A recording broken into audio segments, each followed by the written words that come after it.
Syrian refugees continue pouring into Turkey after the army pounds their town using tanks and helicopters.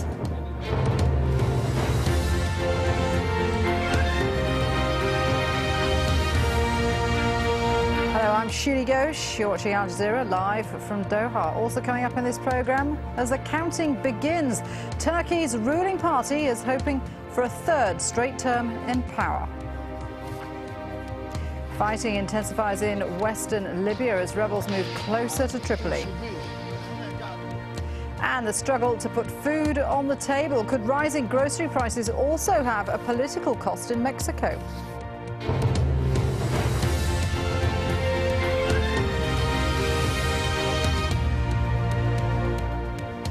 Thanks for joining us. So Syrian troops are now reported to be in total control of the northwestern town of Jisr Al Shugur. Earlier, government tanks and helicopters moved in. Heavy fighting was heard. These are the latest pictures from the area. Now, it's thought most civilians had left the town, joining thousands of refugees trying to cross the border into Turkey. Tarek Bazley has our report. It's across this border with Turkey that thousands of Syrian refugees are fleeing. Entire families, with little more than the clothes they wear, camped out, waiting to cross. Among them, former conscript to the Syrian army, Thawat Arafat Haidar. He served in the army's 4th Division for 5 months, but defected after being given orders to shoot civilians. I saw Iranians and Hezbollah members also giving us orders to shoot.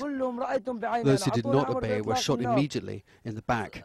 All the soldiers who were killed were hit in the back or the neck. We used to try to fire in the air so not to kill protesters. 5 of my colleagues refused to shoot. They were shot in the back and killed. One woman describes the violent crackdown on a funeral gathering in the town of Jisr Al Shugur. When the mourners came back from the cemetery, the gunmen and snipers began firing at us. We did not know where the bullets were coming from. We were peaceful. The bullets even went into our homes. We escaped barefoot, without food or water, without packing our clothes. Officials believe as many as 10,000 Syrians are now camped out on the border, waiting for the opportunity to cross. In Turkey, the Red Crescent has set up makeshift camps for them. Turkey's accused Syria of savagery in its crackdown on pro-democracy demonstrators and has welcomed those seeking refuge. We don't want to expect more. However, if there will be more people coming, of course we will continue our assistance to them. The United Nations Refugee Agency says Syria must guarantee the safe return of those forced to flee across the border. The key issue for UNHCR is that they are able to return in safety and in dignity, and that there is not a protection problem for them. There isn't a continued threat or fear of persecution.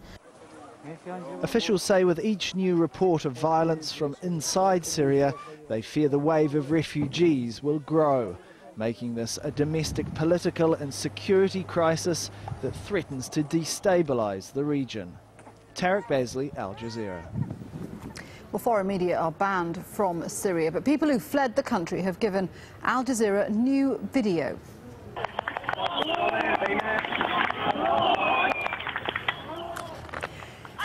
In these pictures, said to have been filmed in Latakia on Saturday, gunfire can clearly be heard as protesters climb onto a building. Now, Al Jazeera has no way of independently verifying when and where the footage was filmed. Activists say this protester was wounded during clashes between soldiers and protesters in Jisr Al Shugur last Saturday. Well, Farhan Haq is a spokesperson for the UN Secretary General. He said Ban Ki-moon is deeply worried about the actions of the Syrian government. At this stage, the major concern of the UN Secretary General is roughly the same as that of people around the world. Namely, he is concerned about the violence, particularly the violence in Jisr Al Shugur, but Syria in recent weeks. He has spoken by telephone with President Assad several times over the course of recent months. He tried again over the past 2 days, but has been unable to get through.